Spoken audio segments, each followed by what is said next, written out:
Kitchen ഡയറീസിൻ്റെ പുതിയ വീഡിയോയിലേക്ക് എല്ലാവർക്കും സ്വാഗതം. ഇന്ന് ഞാൻ വന്നിരിക്കുന്നത് വളരെ ടേസ്റ്റി ആയിട്ടുള്ള വളരെ എളുപ്പത്തിൽ തയ്യാറാക്കിയെടുക്കാൻ കഴിയുന്ന ഒരു ഡെസേർട്ട് റെസിപ്പിയുമായാണ്. ഇത് എങ്ങനെയാണ് ഉണ്ടാക്കുന്നത് നമുക്ക് നോക്കാം. ഇതിനായി ഞാനിവിടെ ഒരു മീഡിയം വലുപ്പത്തിലുള്ള ബീറ്റ്റൂട്ട് തൊലിയെല്ലാം കളഞ്ഞതിന് ശേഷം ചെറിയ കഷ്ണങ്ങളാക്കി ഒരു ബൗളിലേക്ക് കട്ട് ചെയ്ത് വെച്ചിട്ടുണ്ട്.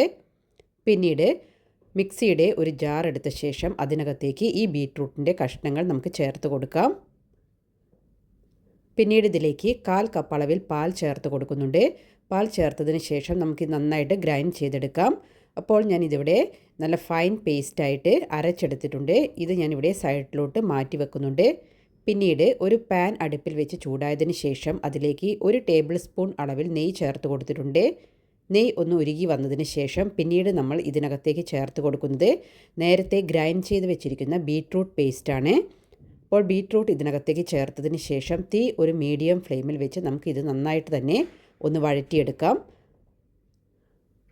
ആ ബീറ്റ്റൂട്ട് നന്നായി കുക്കായി കിട്ടണം. ബീറ്റ്റൂട്ട് ആവശ്യത്തിന് കുക്കായി നെയ്യിൻ്റെ ഫ്ലേവർ മുന്നിട്ട് വരുന്ന സമയം വരെ നമുക്കിത് കുക്ക് ചെയ്തെടുക്കാം. പിന്നീട് ഇതിനകത്തേക്ക് 2 ടേബിൾ സ്പൂൺ അളവിൽ പഞ്ചസാര ചേർത്ത് കൊടുക്കുന്നുണ്ട്. അപ്പോൾ മധുരമെല്ലാം ഓരോരുത്തരുടെ ഇഷ്ടത്തിനനുസരിച്ച് കൂട്ടിയും കുറച്ചും എല്ലാം ചേർത്ത് കൊടുക്കാവുന്നതാണ്. പിന്നീട് ആ മധുരം ഒന്ന് ബാലൻസ് ചെയ്യുന്നതിന് വേണ്ടി ഞാൻ ഇതിനകത്തേക്ക് 2 നുള്ളു ഉപ്പും കൂടെ ചേർത്ത് കൊടുത്തിട്ടുണ്ട്. ആ ക്ലിപ്പ് കാണിക്കാൻ വിട്ടുപോയതാണ്.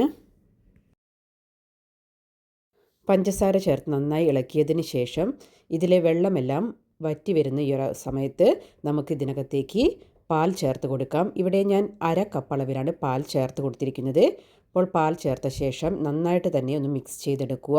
ആ പാൽ നന്നായി ചൂടായി വരുന്ന സമയം വരെ നമുക്ക് ഇതിങ്ങനെ ഇടയ്ക്കൊന്ന് ഇളക്കി കൊടുത്തുകൊണ്ടിരിക്കാം.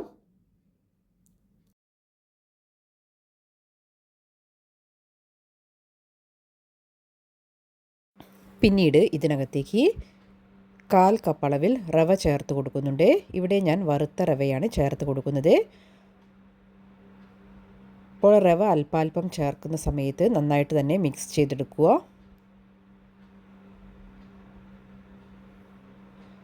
അപ്പോൾ നിങ്ങൾക്ക് ആ റവ കുക്കാവുന്നതിന് പാൽ കുറച്ചുകൂടെ വേണമെങ്കിൽ ഈ സമയത്ത് ചേർത്ത് കൊടുക്കാവുന്നതാണ്. അപ്പോൾ റവ നന്നായി കുക്കായി വന്നതിന് ശേഷം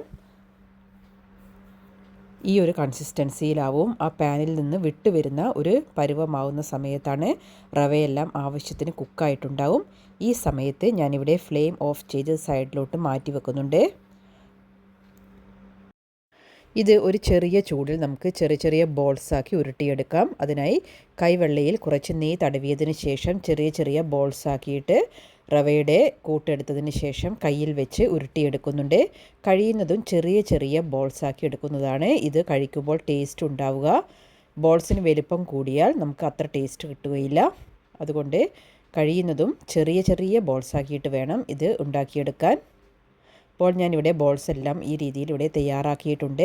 പിന്നീട് ഒരു സ്റ്റീമർ അടുപ്പിൽ വെച്ചതിന് ശേഷം അതിൻ്റെ തട്ടിലേക്ക് കുറച്ച് ഓയിൽ ഒന്ന് ബ്രഷ് ചെയ്ത് കൊടുക്കുന്നുണ്ട്.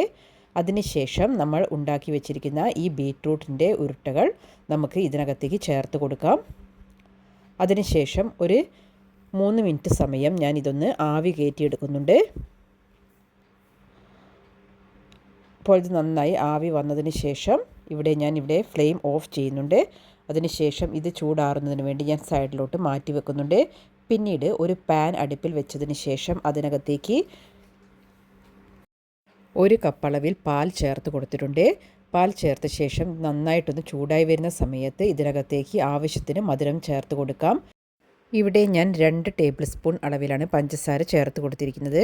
അതിനുശേഷം പിന്നീട് ഇതിനകത്തേക്ക് 1/4 കപ്പ് അളവിൽ കണ്ടൻസ്ഡ് മിൽക്ക് ചേർത്ത് കൊടുക്കുന്നുണ്ട്. അപ്പോൾ നിങ്ങളുടെ കയ്യിൽ കണ്ടൻസ്ഡ് മിൽക്ക് ഇല്ല എങ്കിൽ നിങ്ങൾക്ക് 2 ടേബിൾ സ്പൂൺ പഞ്ചസാര അധികം ചേർത്ത് കൊടുത്താൽ മതി. അതിനുശേഷം 1/4 ടീസ്പൂൺ അളവിൽ ഏലക്കായ പൊടിച്ചത് ചേർത്ത് കൊടുക്കുന്നുണ്ട്. പിന്നീട് നമ്മൾ തയ്യാറാക്കി വെച്ചിരിക്കുന്ന ബോൾസ് നമുക്ക് ഇതിനകത്തേക്ക് ചേർത്ത് കൊടുക്കാം. പാൽ നന്നായി തിളച്ച് വരുന്ന സമയത്താണ് ഞാൻ ഈ ബോൾസ് ഇതിനകത്തേക്ക് ചേർത്ത് കൊടുത്തിരിക്കുന്നത്.